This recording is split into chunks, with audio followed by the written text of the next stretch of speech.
फरीदाबाद की पृथला विधानसभा क्षेत्र में आज भाजपा द्वारा पन्ना प्रमुख सम्मेलन का आयोजन किया गया, जिसमें भाजपा के प्रदेश अध्यक्ष ओपी धनखड़ के अलावा कैबिनेट मंत्री मूलचंद शर्मा मुख्य रूप से मौजूद रहे। प्रदेश अध्यक्ष ओपी धनखड़ ने इस दौरान नवरात्रि के प्रथम दिवस पर तमाम कार्यकर्ताओं और प्रदेशवासियों को जहां शुभकामनाएं दी, वहीं भारी भीड़ को देखकर प्रदेश अध्यक्ष गदगद हो उठे और उन्होंने कांग्रेस के प्रदेश अध्यक्ष पर कार्यक्रम को लेकर निशाना साधा। उन्होंने कहा कि भाजपा कार्यकर्ताओं की भीड़ कांग्रेस के किसी भी कार्यक्रम के मुकाबले भारी पड़ती है। यही बीजेपी पार्टी की ताकत और उनका मजबूत नेटवर्क है। हर 15 परिवारों में से एक बुलाया है, वह बुला के दिखाओ, न्योंदा दे के दिखाओ, क्योंकि उसके लिए नेटवर्क चाहिए। ये तो उदयभान की प्रदेश कार्यकारिणी भी ना बढ़ रही, जिला अध्यक्ष भी ना बढ़ रहे, गलत कह रहा हो तो बता देना, मंडल अध्यक्ष भी ना बढ़ रहे, और मारे तो उससे नीचे शक्ति केंद्र, और फिर बूथ के प्रधान BLA2 और पालक, और फिर पन्ने पन्ने तक संगठन खड़ा किया है। इसलिए भारतीय जनता पार्टी के देव दुर्लभ कार्यकर्ताओं को इस पहले नवरात्रि पर मैं वंदन करता हूँ, अभिनंदन करता हूँ, स्वागत करता हूँ। इस दौरान उन्होंने मोदी सरकार के जनहित योजनाओं के नाम भी गिनवाए। वहीं पार्टी द्वारा इन कल्याणकारी योजनाओं के बल पर केंद्र और प्रदेश में सरकार बनाने का दावा किया। प्रदेश अध्यक्ष ने कहा कि हाल ही में राजस्थान के चुनाव को लेकर नेताओं की ड्यूटी लगा दी गई है और राजस्थान में भी भाजपा की बहुमत के साथ सरकार बनने जा रही है। वहीं उन्होंने चौधरी वीरेंद्र सिंह के ऊपर पूछे गए सवाल पर बड़ा बयान देते हुए कहा कि अभी JJP के साथ चुनाव लड़ने को लेकर कोई फैसला नहीं हुआ है। महीने भर में इन सब 15 के 15 को पूरा कर लेंगे।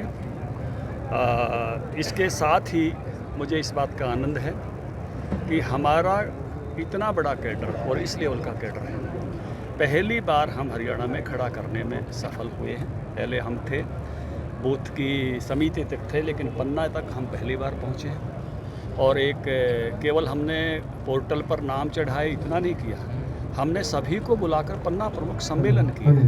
ये अपने आप में एक बड़ी ताकत है। मैं कहूँगा कि भारतीय जनता पार्टी के संगठन के सामर्थ्य के भरोसे मोदी जी की मैक्रो लेवल की उपलब्धियाँ, भारत का सम्मान, भारत की मजबूत होती अर्थव्यवस्था, भारत का सैनिक शक्ति जो है का सामर्थ्य बढ़ना, पुनः हम जो है केंद्र की सरकार भी बनाएंगे और हरियाणा की सरकार भी बनाएंगे। अभी हमारे पर बड़े बड़े प्रमुख नेताओं को राजस्थान के ज़िले सौंपे गए हैं, ड्यूटियाँ लगी हैं, और अभी टिकट पटते ही विधानसभा संभालने के भी 50 एक कार्यकर्ताओं को और जाना है। धनखड़ साहब, और राजस्थान में मैं भी दौरा करके आया हूँ। भारतीय जनता पार्टी की सरकार बहुत ही बहुमत के साथ आराम से बन रही है, कांग्रेस जा रही है।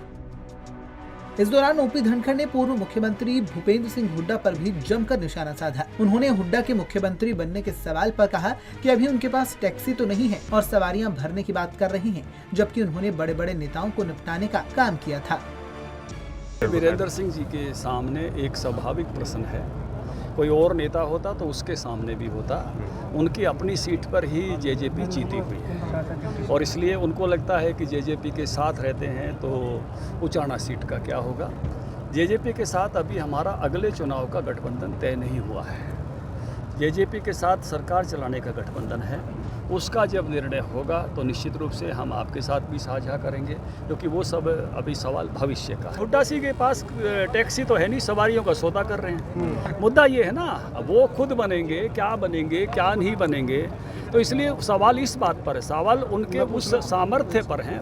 उप मुख्यमंत्री बनना तो हमारे यहाँ भी उप मुख्यमंत्री है, वो दिक्कत नहीं है, उप मुख्यमंत्री पद में दिक्कत नहीं है, लेकिन आप जो देने का वादा कर रहे हो, क्या आप देने के सामर्थ्य में हो? क्योंकि हुड्डा साहब अपना वोट मैनेज कर रहे हैं, क्योंकि पिछली बार जब लोकसभा चुनाव में पिता पुत्र संयोग ऐसा था कि रमेश कौशिक जी और अरविंद शर्मा से हार गए थे, तो उनको लग रहा है कि अभी चुनाव आ रहा है और चुनाव में क्या बनेगी, ये हर एक नेता को चिंता होती है। तो इन बाप बेटे की भी चिंता है, क्योंकि इन्होंने किस तरह से कुलदीप बिश्नोई को दूर किया, इन्होंने किस तरह से राव इंद्रजीत जी भाजपा में आए, भाजपा के बड़े नेता हैं, आज कुलदीप बिश्नोई भाजपा के बड़े नेता हैं, धर्मवीर जी भाजपा के बड़े नेता हैं, रमेश कौशिक जी भाजपा के बड़ा नेता हैं, शैलजा जी को इन्होंने कार्यकारिणी नहीं बनाने दी, राज्यसभा नहीं जाने दिया, सुरजेवाले जी को जयपुर में जाके जो है राज्यसभा लड़नी पड़ी। तो जैसे एक एक को निपटाया, तो शेख सादी का एक शेर है, जिंदगी के रास्ते में मेरे सिर से जितने पत्थर टकराए तो एक एक को पहचाना तो मेरे अपने फेंके हुए थे, तो जो बीज बोए हैं उनके फल तो आएंगे। गौर हो कि जहां भाजपा ने एक और लोकसभा चुनाव को लेकर तैयारियां तेज कर दी हैं, वहीं इस दौरान फरीदाबाद में भी भाजपा की ओर से पन्ना प्रमुखों को लेकर कार्यक्रम आयोजित किया गया। इस मौके पर जहां पन्ना प्रमुखों और कार्यकर्ताओं को संबोधित करते हुए भाजपा प्रदेश अध्यक्ष ओपी धनखड़ ने विपक्ष पर जमकर निशाना साधा, साथ ही आने वाले चुनावों में जीत का दावा भी किया। वहीं कार्यक्रम के सफल आयोजन को लेकर कैबिनेट मंत्री मूलचंद शर्मा ने पन्ना प्रमुखों और कार्यकर्ताओं को बधाई दी। पंजाब केसरी टीवी के लिए फरीदाबाद से सुधीर शर्मा की रिपोर्ट।